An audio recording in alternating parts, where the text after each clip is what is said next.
কোনো সিকিউরিটি গার্ডে চাকরি করতে গেলে বা দারোয়ানের চাকরি করতে গেলে আপনার একটা শিক্ষাগত যোগ্যতা অবশ্যই লাগে। আর সেক্ষেত্রে দেশের সাংসদ নির্বাচিত যারা হয়ে যান সংসদে, তাদের কিন্তু কোনো রকম শিক্ষাগত যোগ্যতা লাগে না। এটাই হচ্ছে আমাদের ভারতবর্ষের আইন। আর একটা কথা একটু বলে রাখি, আমাদের মাসে মোবাইল বাবদ কত খরচা হয়? 350 টাকা। রিচার্জ করলে কথা বলা, ইন্টারনেট পরিষেবা সব কিছুই পাওয়া যায়। সেখানে এনারা কিন্তু মোবাইল এক্সপেন্স বাবদ বিল পায় মাসে 5,000 টাকা, এবং মাসিক মাইনে মাত্র 1 লাখ টাকা, দেশের এবং দশের সেবা করতে গিয়ে 1 লাখ টাকা কিছুই নয়। যাই হোক, সবাইকে স্বাগতম আমার নতুন ইউটিউব চ্যানেল কুচুটে কাশি। সবাই দেখবেন, ভালো লাগলে সাবস্ক্রাইব অবশ্যই করে দেবেন। এবার 1 লাখ টাকা ইন্টু 12 লাখ টাকা তাদের মাসিক মাইনে গেল। অনেকটাই কম। এবার ব্যাপারটা হচ্ছে এই স্যালারি বা মাসিক মাইনে যেটা ওরা পায়, মাঝে মাঝে তো একটু ইনক্রিমেন্টের দরকার হয়, দেশের এবং দশের সেবা করবে। এই বাড়াইটা তারা নিজেরাই বাড়ায়। যখন মনে হয় তাদের এই টাকায় আর চলছে না, তখন নিজেরাই সাংসদে ভোটাভুটি বলুন বা আলাপ আলোচনা করে বাড়িয়ে নেন। এক্ষেত্রে কেউ কিন্তু না করে না, তার কারণ না করবে না, নিজেদের পকেটে কিছু টাকাটা আসবে। তাহলে মোবাইল এক্সপেন্স বাবদ 5,000 টাকা পায় তারা প্রত্যেক মাসে। 1 লাখ টাকা স্যালারি। হিসাব করবেন, আপনারা হিসাব করবেন, একটা খাতা পেন নিয়ে বসুন, হিসাব করবেন, তাহলে কত সুযোগ সুবিধা পায় সেটা আপনারা একটু জানতে পারবেন। আর আরেকটা জিনিস যেটা পায় হচ্ছে নিজের এলাকায় ঘুরবে।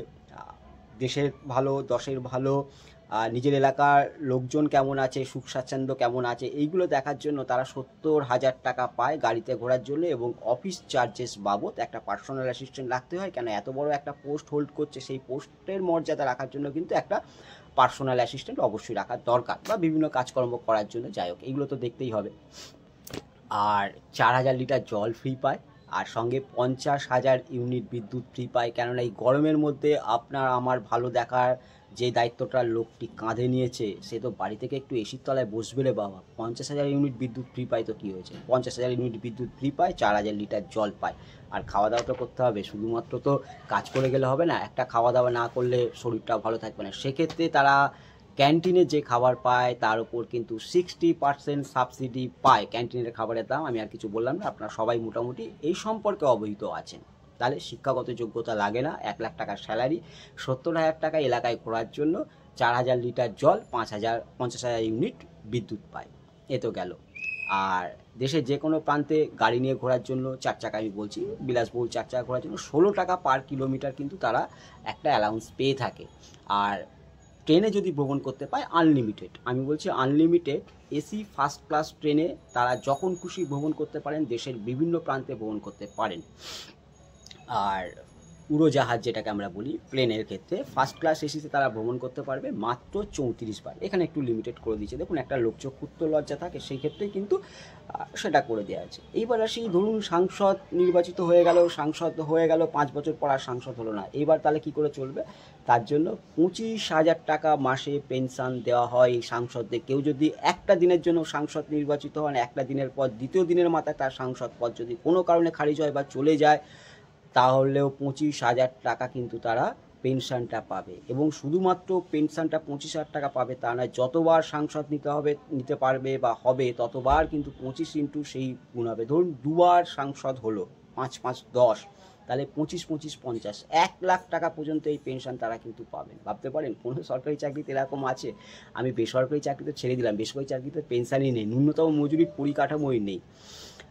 তার মানে আমার আপনার ভালোর জন্য তারা কিন্তু এতগুলো টাকা পাচ্ছে। আর আপনি কত পাচ্ছেন? 10, 5, 15, 20, 25 মাইনে, আর কাজের পরে কোনো রকম পেনশনের ব্যবস্থা নেই। তাহলে এই সুযোগ সুবিধা গেল, আমি বিশেষ কিছু বলবো না। আর একবার ধরুন যে এমপি, বর্তমানে এমপি, আগে এমএলএ ছিলেন, সেই এমএলএর পেনশনও কিন্তু তারা পাবে এমপি হওয়ার পরেও। তাহলে এমএলএর পেনশন আর এমপির পেনশন মিলিয়ে তারা কিন্তু সেই টাকাটা পাবে। সুতরাং অনেক সুযোগ সুবিধা দিচ্ছে কিন্তু। এটা পাওয়া অধিকার, আমি মনে করি এটা পাওয়া অধিকার, ওনারা পাবে। পেনশন হলো, জল হলো, বিদ্যুৎ হলো, মোবাইল চার্জেস হলো, আরও কত কিছু আছে। তাহলে প্রতি বছর এই এমপিদের পেনশন দেওয়ার জন্য কত টাকা খরচা হয়ে যায়? 840 কোটি টাকা আমার আপনার করের টাকায়। ঠিক আছে, আমার আপনার করের টাকায়। আপনি নিজের অধিকার চাইতে যান, লঙ্কা পাবেন, টঙ্কা পাবেন। তাহলে নমস্কার। এইটুকুই প্রতিবেদন ছিল, যতটা পেরেছি তুলে ধরেছি। আর এমপিদের এই সমস্ত খরচাপাতি করতে বছরে যে বাজেটটা থাকে সেই বাজেটটা হচ্ছে 300 কোটি টাকার বাজেট। যাই হোক, ভালো থাকবেন সাংসদ মশাই, ভালো থাকবেন এমপিরা।